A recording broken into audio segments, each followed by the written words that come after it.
Supposing you wake up in the morning, and it's a lovely morning. Let's take today, right here and now. Here we are in this paradise of a place. Big Sur. And some of us have got to go to work on Monday.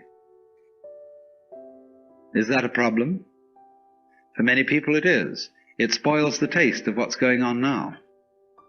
When we wake up in bed on Monday morning and think of the various hurdles we've got to jump that day, immediately we feel sad and bored and bothered.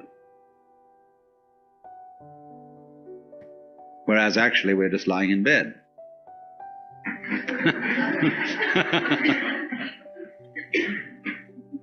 So the Taoist trick says, simply live now and there will be no problems. That's the meaning of the Zen saying, when you are hungry, eat. When you are tired, sleep. When you walk, walk. When you sit, sit. Rinzai, the great Tang Dynasty master, said, in the practice of Buddhism, there is no place for using effort. Sleep when you're tired, move your bowels, eat when you're hungry. That's all. The ignorant will laugh at me, but the wise will understand. And so, also, the meaning of this wonderful Zen saying,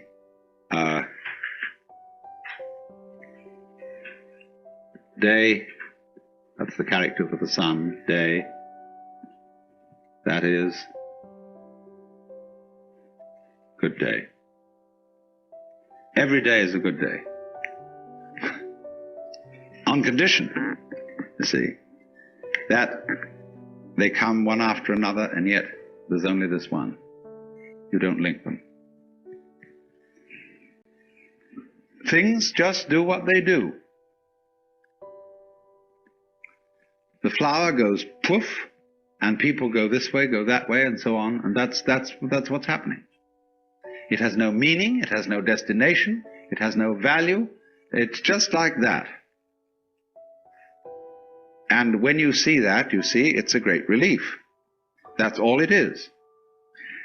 But then when you are firmly established in suchness, in that it's just this moment, you can begin again to play with the connections.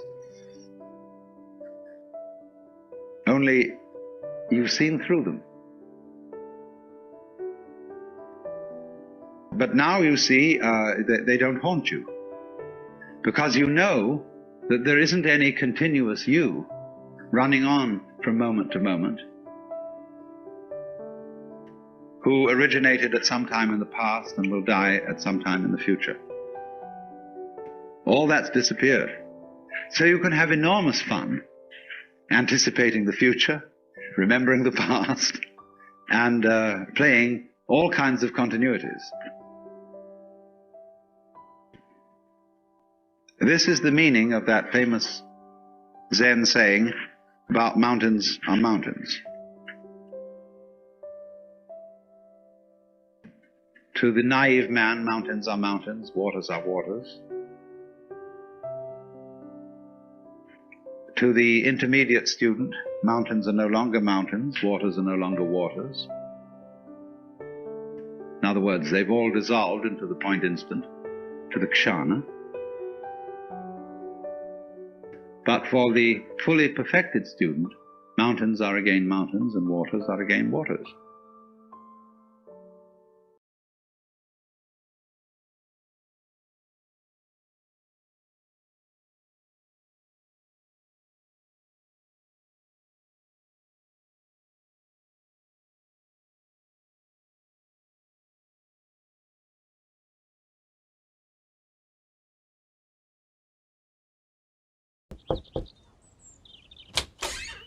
Hey, Liz!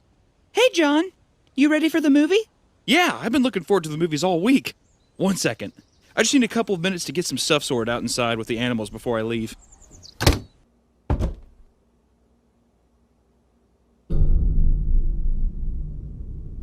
Garfield, would you come in here for a moment? Meow. Meow. Meow. Meow. Can you tell me why you decided to get into the lasagna again? Tell me why you thought that would be okay! Meow. Meow. Meow. I'm sorry, John. I'm sorry. Why are you speaking to me, cat? Cats can't speak, can they? Can they? Meow. Meow. Good! Now make bread! Make bread like a good cat! Go on! Be my little baking boy! Yeah! Yeah, there he is! Something smells good in here! Baked goods! Hey, what's up? Everything going okay in there? I heard some shouting about a bakery or something. Oh, yeah, no. I just ruined a batch of bread I was working on. I'll only be a second longer. Homemade bread? That sounds good. Please, take your time, take your time. Garfield, she's so nice. I can't believe it. Me, John Arbuckle, in love. Who would have thought? I don't know, I got a good feeling about her. Like she wouldn't judge me, or like she would just accept me for who I am. She wouldn't be such a pain to train like you, Garfield. Always putting up a fight. I'm glad those times are over. I'm just looking for a lady, Garfield. Someone who will stand by my side, but they're all so stupid! They pack away at my mind! They always make things so difficult! I wonder if she wants a small wedding. She better not want some big fucking wedding! That bitch! That fucking whore! All they think about is money. All they want is money, money, money! I'm sure of it. I'm sure she wants a small wedding. I'm positive. Not only a wedding, but I wonder if she wants a big family. Oh, I hope she wants a big family. God, I would love a big family. Somebody to love. Stop looking at me! I already fed you! How much more can I give you? God damn it! I don't know, Garfield. I think she's the one. I really do. I really do. God, the future is looking bright. Behave yourself. Hey, sorry about that. Let's go. I better not fill up on popcorn. That lasagna you were talking about sounded good.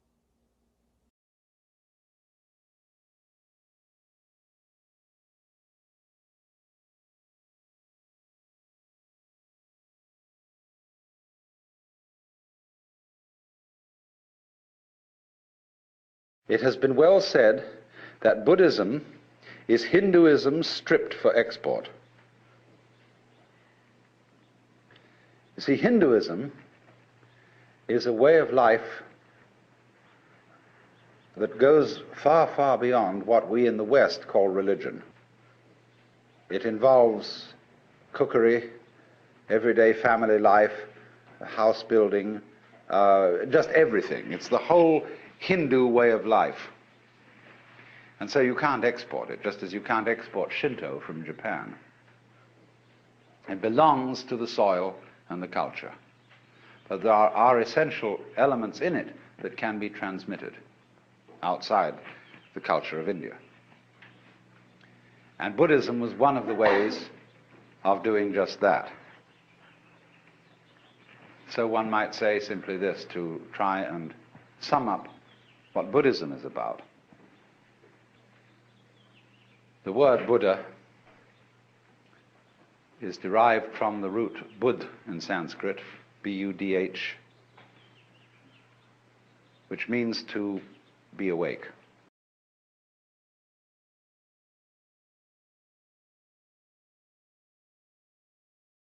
What do you wake up from? Obviously a dream. And what kind of a dream is this? Well, I would call it a state of hypnosis. And this state of hypnosis, although I'm using hypnosis in a rather archaic sense of the word, is a state of being entranced, spellbound, fascinated, and this is called in Sanskrit avidya. A-V-I-D-Y-A. Vidya is knowledge in Sanskrit, and it is the root from which we get videre in Latin, to see, and so vision in English. So putting the A in front of it means non. Avidya, not seeing, ignorance, ignorance, where you see but you ignore everything that you're not looking at. When you put the beak of a chicken on a white chalk line, and the chicken is fascinated with that and can't get away from the chalk line, that's avidya.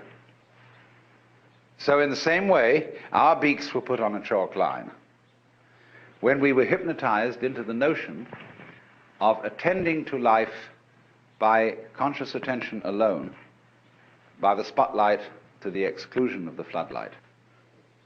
And so we began to imagine that we were separate individuals. What is called in Buddhism Sakhya Drishti, the view of separateness. And a Buddha is one who has overcome that. He is awakened from that illusion, from that state of hypnosis, and he knows that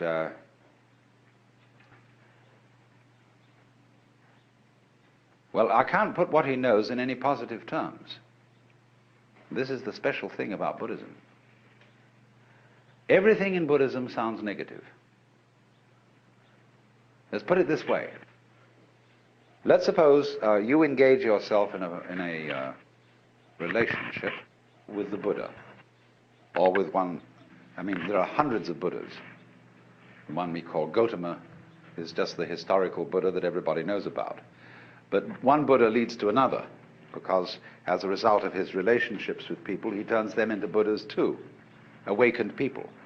Now you meet one of these people, and he's going to give you a rough time. But one of the Buddhas running around these days is Krishnamurti. And Krishnamurti absolutely destroys everybody's religion. Why do you believe this? Why are you hanging on to that? Why do you want to insist that this idea is so? See? And he shows you that all your fixed formulations, all the ideas to which you cling, are spurious. And then you suddenly get into a kind of vertigo, dizziness, that you feel suddenly that you're no longer standing on the firm ground, but that the universe has suddenly turned into water, or worse, air, or worse still, empty space. There's nothing to hold on to. Now you see, often when one discusses religion with people, they say, well, I need a religion because I need something to hold on to. Well, that's the way not to use a religion. Because if you use religion as something to hold on to, your religion is an expression of unfaith. Faith is where you let go, not where you hold on. When the cat falls off the tree, the cat relaxes, you see. And so the cat lands with a soft thud and doesn't get hurt because the cat has faith. But if the cat in midair were suddenly to grab itself with all 4 feet and tighten up, you see, it'd be hurt. And that's what people do when they say, Rock of Ages cleft for me, let me hide myself in thee. They want something to hold on to, you see. And that is unfaith.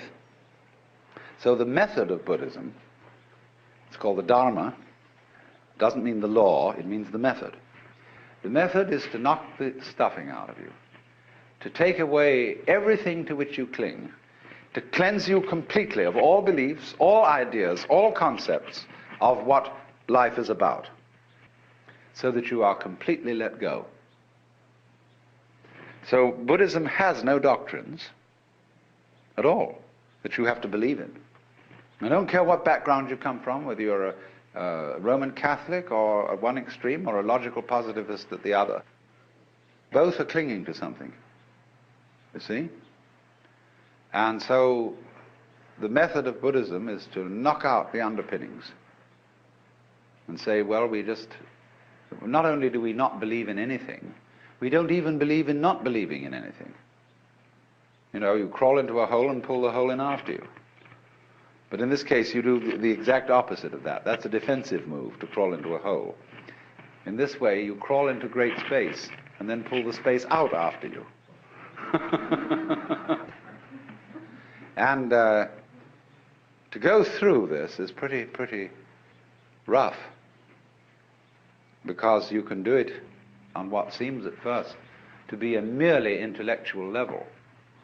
So you can engage a group of people in a discussion, and you can start, whenever they propose an idea that is their sort of guiding principle of life, you demolish it, show that it doesn't hold water.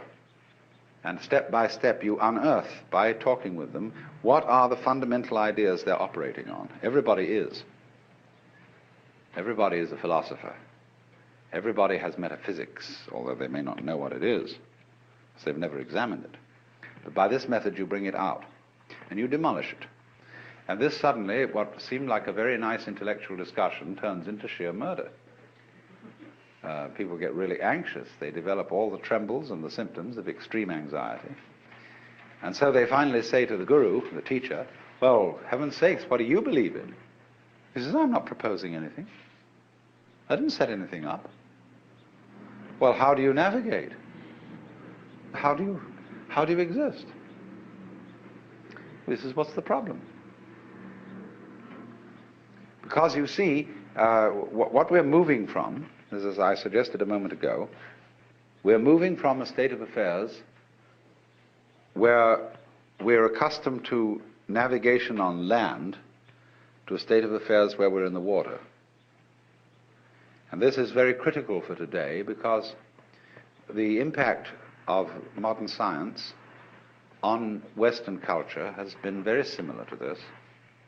In Christianity, we sing hymns like How Firm a Foundation and Rock of Ages, Ein fester Burg, a mighty fortress is our God. We've something to stand on. The church's one foundation is Jesus Christ her Lord, you know. And it's this firm thing. All right, suddenly all that disappears or becomes implausible. And we find ourselves swimming or sinking. Now, when you find that you're living in the midst of the universe of relativity, where there's nothing you can hold on to, you've got to learn how to swim. And to swim, you've got to relax and stop grabbing. So this is what Buddhism does. When it says it's the art of let go, of non-attachment. Non-attachment doesn't mean that you lose your appetite for dinner. It means simply that you stop grabbing.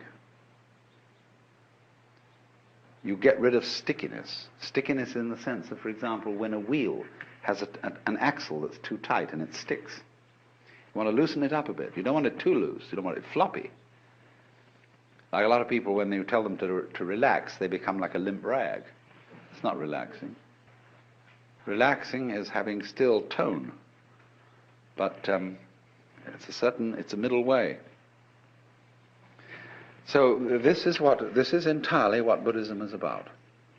It's about learning, for example, if I may put it in a vivid way, when you were born, you were kicked off a precipice. And there's nothing that can stop you falling. And although there are a lot of rocks falling with you, with trees growing on them and all sorts of things like that, you can cling to one of those rocks, if you like, as it goes down with you for safety. But it's not safe. Nothing is safe. Everything is falling apart. Everything is in a state of change. And there's no way of stopping it. And when you are really resigned to that, and when you really accept that, then there's nothing left to be afraid of. And when there's nothing left to be afraid of, and you've given everything up, and you know that a lot of people in religion cling to suffering because they know they are right as long as they hurt. Oh, I bless the good Lord for my boils, for my mental and bodily pains, For without them my faith all congeals, and I am doomed to hell's ne'er-ending flames. You know, there are a lot of people who know that they're right so long as they suffer. But that's an illusion too. Even suffering offers no security.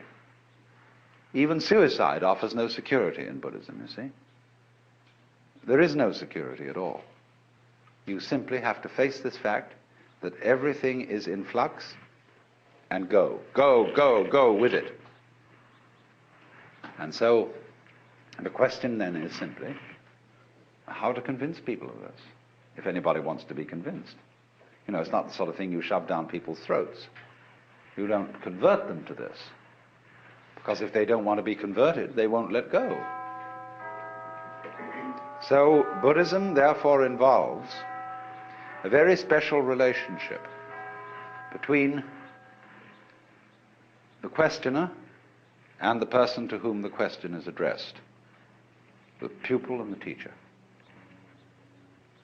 And now then, Buddhism came to China as early as 60 AD, but didn't at that time make a very great impression. It was not until about the year 400 that a very great Sanskrit scholar by the name of Kumarajiva came and started teaching Chinese scholars Sanskrit. And they worked with him to translate Sanskrit into Chinese. And they translated the Buddhist scriptures. They didn't, of course, do them all at that time, because the Buddhist scriptures occupy about as much space as the Encyclopedia Britannica. In fact, a little more. The Indians are great talkers. Well, anyway, they found that when they translate this into Chinese, you had to find equivalent Chinese words for the Sanskrit ideas, and they found these from the Taoist philosophy. Well, slowly then, Indian attitudes began to be modified by Chinese attitudes, because the Chinese read into these translations Taoist meanings, so things got a little altered. Now here came the alteration that is crucial. First of all, in Indian Buddhism there's very little humor. But Chinese life is full of humor. The greatest philosopher of China, Zhuangzi, you know, is the only philosopher who is, I think, in the whole world, who is profoundly humorous. There's a book in the modern library, published by Random House, called The Wisdom of Lao Tzu. And this is translated by Lin Yu Tang, and he includes, along with the translation of Lao Tzu, huge sections of Zhuangzi. And this is absolutely fascinating because of the humor of it. Indian Buddhism had very little humor. Some, yes, but very little. Next, it was all tied up with celibacy, which to the Chinese was absolutely incomprehensible. Because Chinese civilization is rigged around the family to a far greater extent than ours is, which is saying something. And they just couldn't see any point or any wisdom in celibacy. When Buddhism came to China, it still retained a certain element of celibacy, but for different reasons than Hindu. The Chinese way of celibacy is not that sex is naughty, but it's terribly convenient not to have a wife.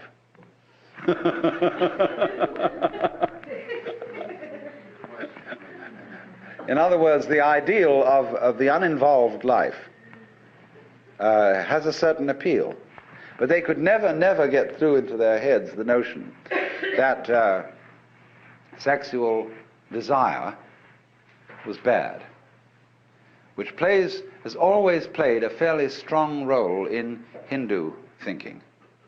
Not in the same way as it has in the West. The Hindus don't have a guilt take on it. But they think that it dissipates your spiritual energies. And you see, in yoga, they envisage the idea that at the base of the spine there is what is called the kundalini, the serpent power, or the force of psychic energy. And so long as it remains at the base of the spine, this force is dissipated in sexuality. Now, yoga is to suck this thing up the spine and get it into the head. And so then you withdraw from the manifestation of this energy, or the dissipation of it, in sexuality, and it's put on a higher level. Only which end is up.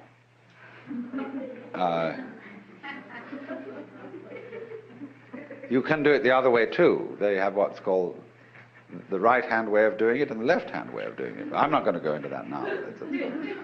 But the Chinese didn't see it that way. They couldn't see that it was a dissipation of energy.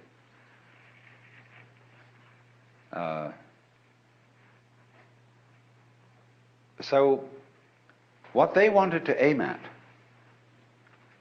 was a way of living Buddhism and being awake, but at the same time remaining active in the ordinary life of the world. It's what's called, in their phraseology, being king on the outside and a sage on the inside.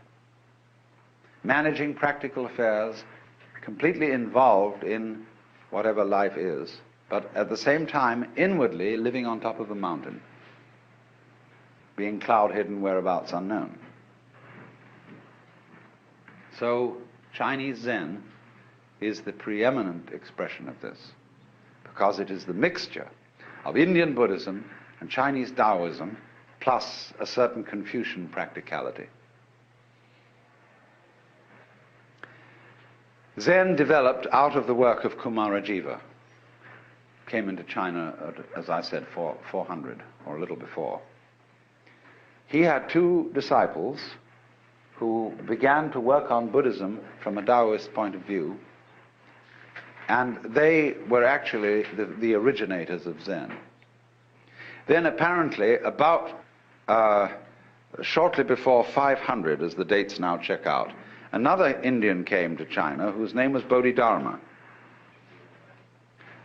And Bodhidharma was the person who touched off Zen as a specific movement. Bodhidharma had a pupil by the name of Eka, Huike in Chinese. Eka is Japanese pronunciation, like Zen is the Japanese pronunciation of the Chinese Chun. And the story is that when Eka came to Bodhidharma, Bodhidharma refused to accept him as a student. All Zen masters do this. They reject you. And this stimulates you, you see, to come back stronger. If you're going to learn at all. And Eka came back stronger and stronger and stronger, and Bodhidharma resisted him stronger and stronger, and finally he cut off his left arm and presented it to Bodhidharma and said, look, here's my left arm given to you as a token that nothing in the world matters to me except to find out what you're all about. All right, he said, what do you want to know? Eka said, I have no peace of mind. Please pacify my mind. In Chinese, mind is this word pronounced shin. And shin is here. Shin is the heart mind. It's the psychic center. And so Bodhidharma said, bring out your shin here before me and I will pacify it. Eka said, when I look for it, I can't find it. Bodhidharma said, then it's pacified. And Eka immediately understood what all the thing was about.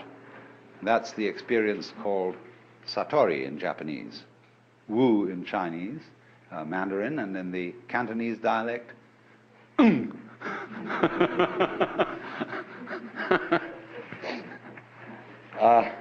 it's just what we call in our modern psychological jargon the aha phenomenon. The aha phenomenon. Aha! Now I see. Well, now, what was all this? This Zen is a translation of the Sanskrit word jhana. And so this is being pronounced Chan in Chinese and Zen in Japanese. Is unfortunately untranslatable in English. It designates a certain state of consciousness that is sometimes called meditation, but that won't do it all. Contemplation isn't really the point. Chinese have a different word for contemplation. And sometimes one-pointedness of mind. I would prefer to translate this word with the notion of total presence of mind. When we say a person is crazy, we often say they're not all there. Now go to the opposite of that and visualize a person who is completely there, or who is completely here. A person who lives totally and absolutely now. That doesn't mean he's incapable of thinking about the past or the future, because thoughts about the past and about the future are included in the present. You have them now. But imagine the kind of person who is not distracted, who when he talks to you, it really gives you his whole being, who doesn't, as it were, look over your shoulder and wander off to something else. Somebody who, first of all, he's completely here, and he's so much here that you can't phase him. Now this idea of phasing is crucial in Zen.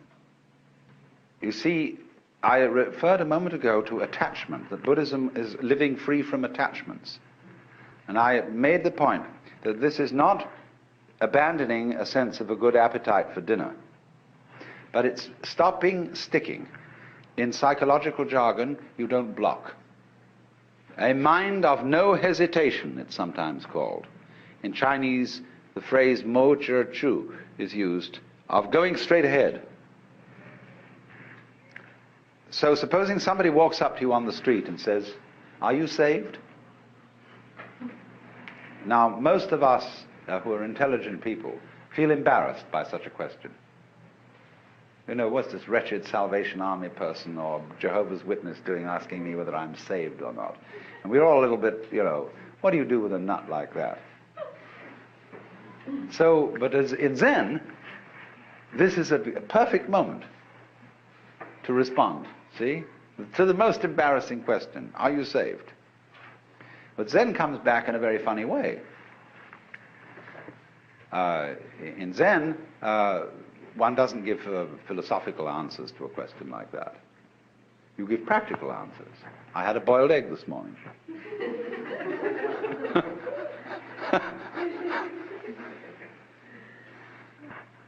Because whenever you are asked about matters sacred, theoretical and philosophical, you answer in terms of things earthy and practical. But then on the other hand, when you are asked about things earthy and practical, you answer in terms of things religious and philosophical. Is dinner ready? You know? Who's asking this question? Who are you? So, this is then the flavor of Zen, is, you know, Bodhidharma is supposed to have meditated so long that his legs fell off.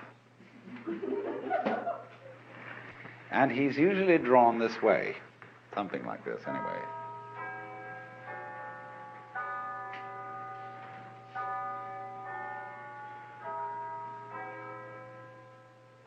It looks like a shmoo. But in Japan, you buy these toys that are darumas, and they are so weighted in here that you can never knock them over. You can bat it on the floor, bat it this way, bat it that way, but it always comes up again. And so the poem says, 7 times down, 8 times up, such is life. So this is the principle of not being fazed, not being attached. So to play the game, you can't faze me.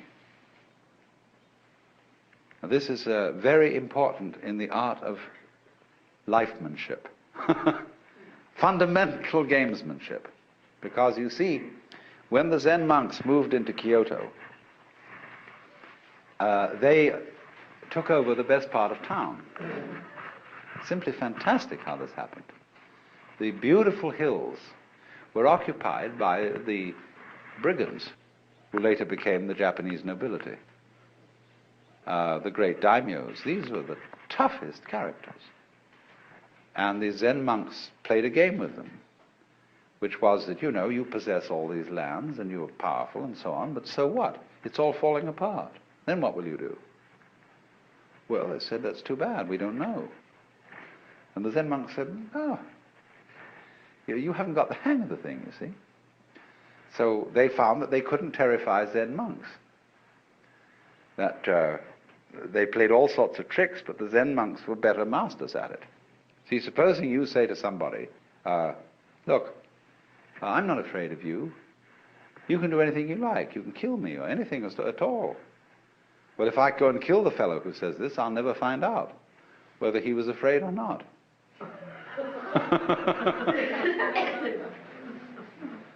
So they outfaced these people and said, we have a secret, you see, that you don't have. And we'll teach your servitors to be great warriors, because they'll learn the secret too and they won't be afraid of anything. And this is what they did. And so the daimyos, the noblemen, built great monasteries for these Zen masters and monks on their best land. The finest artists of Japan made gold leaf screens for almost every room in the place. And although nobody owns anything individually, the community owns it collectively with the protection of the daimyos. And they had a tremendous scene going. Now, to us that sounds extremely weird, even immoral. You don't expect religious people to do things like that. No, I know you don't. If the religious people are self-righteous and have no humor. But these people didn't go around pretending that they were specially good. They didn't dupe themselves. They were people who understood what human nature is. That in every one of us there is an element of irreducible rascality.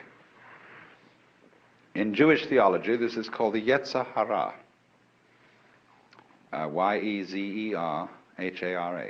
The Yetzer Hara. The element of irreducible rascality, which was created by God, because God has one too. And that's why when you are really affectionate with somebody else, when, for example, men, I don't know what women do in their private lives between each other, but men, as we all know, say to someone they're very fond of, why, you old bastard. You know? Just like that, you know, there's a certain way of saying to a person, there's a certain glint of recognition. And so there's a Zen poem which says, when two Zen masters meet each other on the road, they need no introduction. When a thief meets a thief, they recognize each other instantly.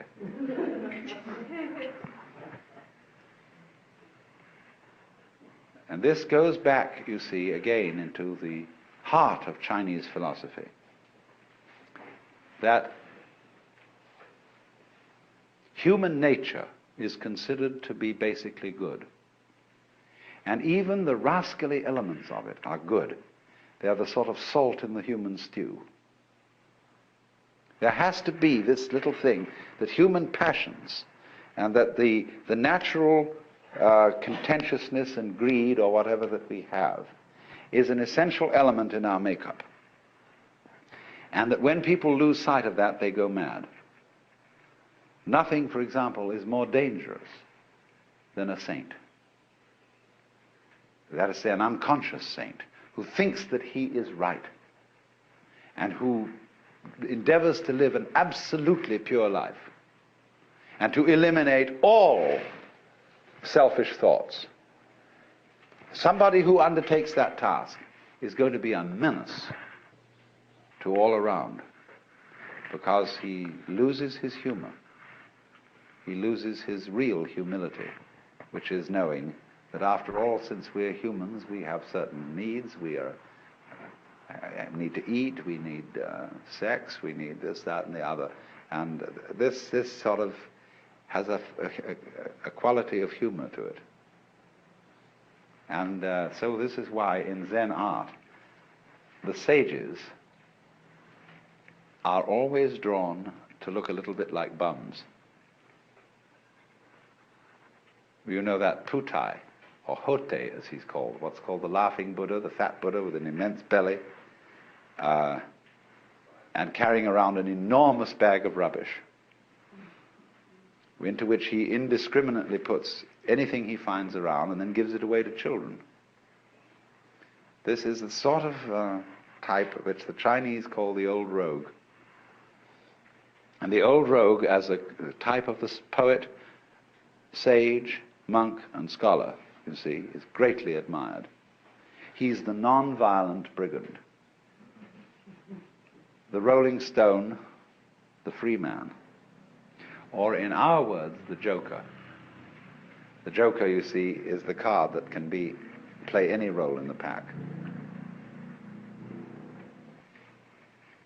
So then, Zen developed in China after Bodhidharma's time and came to a sort of golden age in the Tang and Sung dynasties. The golden age of Zen lies between 713 AD and approximately 1100, 1200, 11 to 1200. That's the great creative period in which all the marvelous masters emerged and during which Zen exercised a profound influence on the development of Chinese poetry and painting, calligraphy and scholarship. Then, between 11 and 1200, it shifted to Japan and underwent a new development, rather different in quality and in tone. And after it had done that for some curious reason, but it's a very complicated historical question, it slowly faded away in China, so that as we find it today, it is principally a Japanese phenomenon, and it is slowly fading in Japan and slowly growing in the West. It's a very funny thing. Now then, let me indicate what Zen training, what its method is. How does it work? I said before, what is involved is a dialogue, an interchange between two people. One who's defined himself as a student and has therefore defined the other as the teacher. There is no teacher until a student arrives, no problem until a question is raised. So students create teachers. If you ask a question, you get 30 blows with a stick. If you don't ask a question, you get 30 blows with a stick. Because you put yourself in statu pupillari. You've defined yourself as having a problem. Now, nobody really has a problem, but the Maya, the game of life, is to pretend that you do. Going back to fundamental Hinduism, the Godhead, or the Self, pretends it's all of us, and so gets lost, and so has a ball, and dreams all this goings on. So when you're on your way out from the dream, it suddenly occurs to you that you have a problem. Life is suffering. You would like to get out of this. So one such student went to a Zen master and he said, "We have to dress and eat every day. And how do we get out of all that?" In other words, you might ask the question in this way. We have to work, get up Monday morning, go to the office, do all this routine, sell something and so on. How do we get out of the rat race? So we have to dress and eat every day, and how do we get rid of all that? And the master said, we dress, we eat. The student said, I don't understand. He replied, if you don't understand, put on your clothes and eat your food. Now, this is the kind of dialogue so characteristic of Zen. So the position is this. The master, on being approached by a student about the problem of life, says, I have nothing to teach you. I'm a Zen master. I have nothing to say. Zen is not words. And furthermore, everything is perfectly clear. There was a Confucian scholar who went to a Zen master and said, what is your secret teaching? And he replied, there is a saying in your own teacher Confucius which explains it all. Don't you remember when Confucius said to his disciples, do you suppose that I'm concealing something from you? I've held nothing back. And the scholar didn't get this. So a few days later they were walking together in the mountains, and they passed the wild laurel bush. And the Zen master said to the Confucian scholar, do you smell it? He said, yes. He said, you see, I'm holding nothing back. So the position of the Zen master is, there is nothing to tell you. There is no, we're not offering you any panacea, any solution, any doctrine, any big goodie to the problem of life. Because the problem is an illusion. Well, then the student under these circumstances thinks, well, this is some sort of a come-on. He's testing my sincerity. And of course the nothing which he has to teach is the mystery of the great void. See, he doesn't take it as meaning just plain old ordinary nothing, but the great void. And so he persists. And the teacher makes him persist until he gets way out on a limb. He has to persist so much that he practically dedicates his life, saying, just as the way Huika symbolically cut off his arm. The student is put in the position of dedicating his life to solving this thing and getting what that teacher has. And of course there wasn't anything all along, but he's been put in that position. So then, once he's in statu pupillari, once he becomes a student, he's put through all kinds of hoops. They make him learn to meditate, to sit cross-legged, practice zazen, and then they also add to the trouble by asking impossible questions, which are called koan. And these questions are palpably absurd. What they're saying, essentially, at least the elementary koans are all concerned with this, are requests for behavior on the part of the student that will be perfectly genuine. In other words, show me who you are. Now, wait a minute, I don't want to see any social definition of you. I don't want to know your name, your address, who your parents were. I want to see the absolutely authentic you. It's like existentialists talk about authentic being. Or it might be in the same way a confessor, father confessor in a Christian sense could say, now, give me a really good confession. What is the thing, bad thing you've really done? And you confess to him adulteries and murders and thefts and sacrilege and blasphemies and cussing and so on. And he says, oh, no, come off it. Those are only trivial sins. Come on now, what is the really awful thing you've done? I don't know, what, me? This is the backwards way of doing exactly the same thing as Zen Master is doing, saying, who are you really? Are you anybody? Is anybody home? Have you got anything? And they do things like making you shout. See, this word is a very important word in Zen. Nothing. Mu. It's represented by the empty circle. The word mu in Japanese. So they say, now say it. Say mu. Mu! You know, with all your guts going into it. They say, no, you don't know how to say that. Come on, that's feeble. That's nothing. Let's really say it. They have every kind of trick like that to show you that the more you make an effort to be genuine, the more of a fool you become. And they tie you up in knots until you're desperate.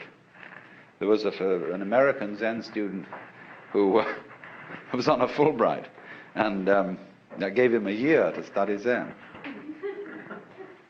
And he started to panic because he had only a month to go and he hadn't realized it. And he knew he had to, and he went to the Zen master and said, damn it. He said, look, I've only got a month left. And the master said, all right, we'll have what we call osession. You know? Osession is an intense meditation practice where you only sleep 3 hours a night sort of thing, and you meditate all the rest of the time. Let's go, let's really do it, do it, do it, do it. And every day, 3 times, you come to me and present the answer to your Zen problem, your koan. And it got worse, and it got worse, and it got worse, and he got more and more desperate. That here was this Fulbright going to end, and he wouldn't know what Zen was all about. Well, practically on the last day, he suddenly saw there was nothing to see. You know, it's all right the way it is.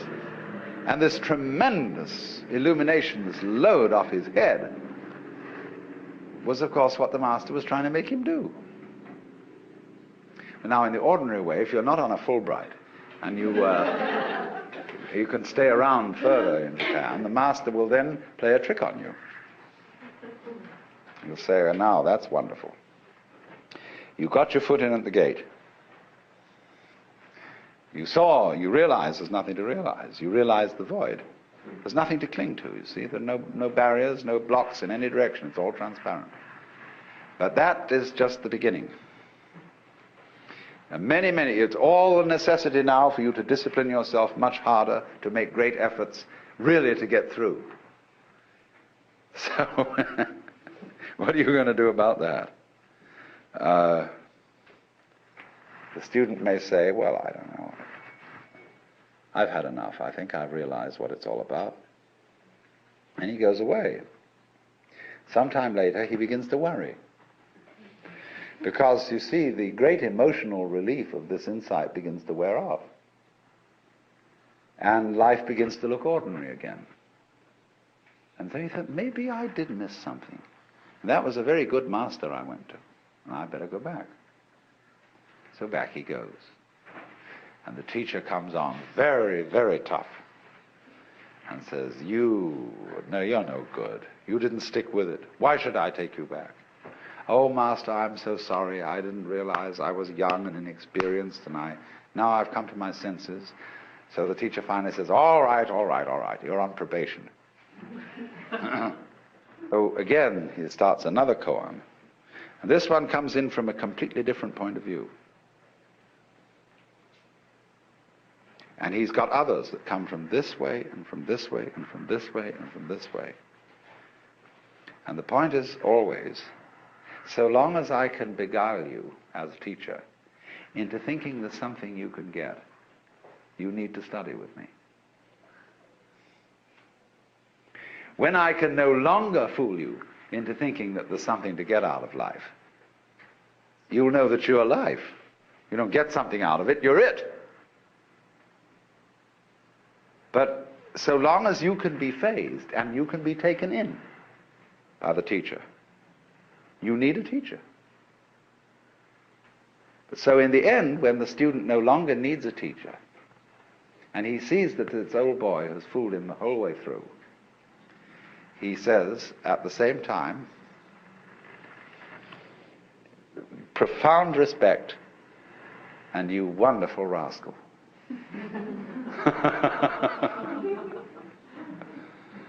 There's a very strange thing in the, I've poked around a good deal lately in Japan among American Zen students to find out what's going on. And they tell me that the initial come-on of a Zen master is very tough and very authoritarian and paternalistic. But as you move in, he turns into your older brother and is a person you feel going right along with you, beside you, helping you in this thing, full of friendship and compassion and everything. But occasionally he will suddenly turn and bring on the authoritarian stuff. But they do it in a very strange way. There was a Zen master who on a Saturday morning, when he should have been woken up at 8 o'clock, was woken up at 7, or whatever the time was. No, he should have been woken up at 8 on Saturdays and 7 on weekdays. So this was a Saturday, and his attendant monk came and woke him up at 8. He was immediately looked at the clock and was absolutely furious that he'd been woken up an hour late because he didn't know it was Saturday. So he struck out at this monk in a rage. And the monk said, "Master, but it's Saturday." He said, "Oh." Anger disappeared, absolutely serene, no apologies.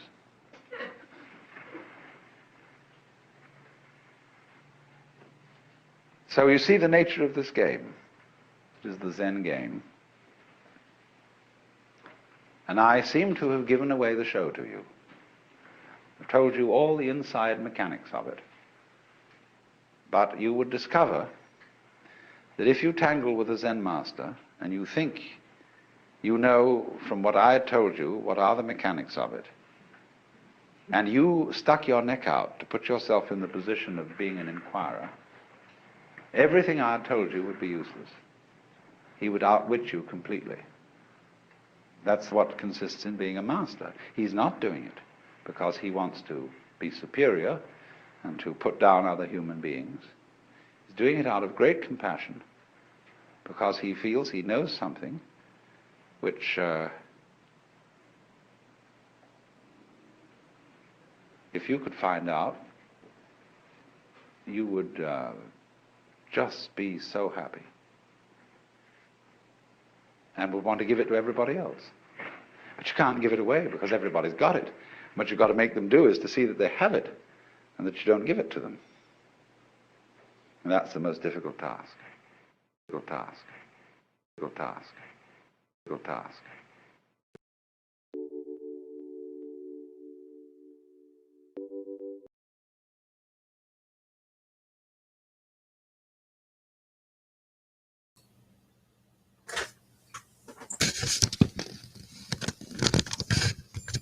All right.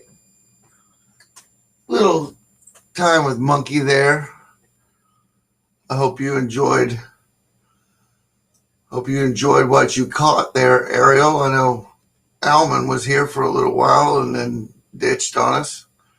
It's a little tough sitting through Alan Watts lectures, but I think that one is a key lecture that about Zen masters. If you're ever curious about Zen mastery or like the difference between Indian Buddhism and Chinese Buddhism and Japanese Taoists and Taoists and all that stuff. It really is all about being serene in the void and an anti-reaction to a reactionary state of mind over matter.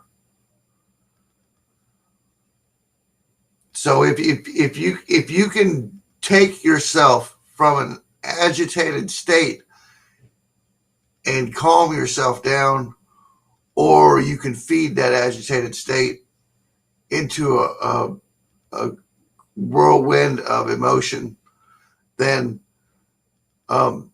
those are the beginning controls. You have laid your hands on the controls. But to accurately find a path through a meteor swarm in space with your ship without getting hit. That's some fucking Star Wars shit. That's some Luke Skywalker shit, man. You got to learn. You got some time to go, Ariel, and everyone else. I'm still getting grasped on chemical emotion versus structured grab yourself by the balls and emotion, you know. Chemically induced emotion versus mentally induced emotion or reactionary action emotion. You know, a primal spark of being of reaction to things. It's very difficult. It is. It takes a lot of meditation, and it takes the ability to snap yourself into a meditative state in a crisis situation or pre-crisis or after a crisis. It takes the ability to shift someone else into a crisis emotional state and out of that at the same time and before and after. Which you must practice on, and sometimes it fails, and sometimes you lose people, you lose friends, not life and death situation. I don't want to take it that far, but in one instance, that guy chopping off his arm and bringing it to his Zen master to prove his poignance about being a student. You know, sometimes it takes losing a limb or a stranger, you know, losing 3 brothers or losing loved ones to be able to even comprehend what that void is, where that void is at. Does it encompass everything? Like this pen goes into the void. There it is again. You know, goes into the void. You know it's there. But where? Where is it? Where is there? Where is the void? You know? So I appreciate you guys hanging out tonight. And just a little nomer here. Go over the 42 ideals of Mod again. And if you didn't catch this whole video, there's a Alan Watts short prior to the long 52-minute long one, and then there's a little cartoon that's new that it has to do with this lecture, but it's new, and it's from Meat Factory, yeah, one of his better ones, I believe. So if you haven't seen that, check out the first part of this video. Rewind it right now so you don't have to wait for it to upload. And check that out. And I will see you on the other side. Peace out, motherfuckers. Mr. Rich Controls out of here.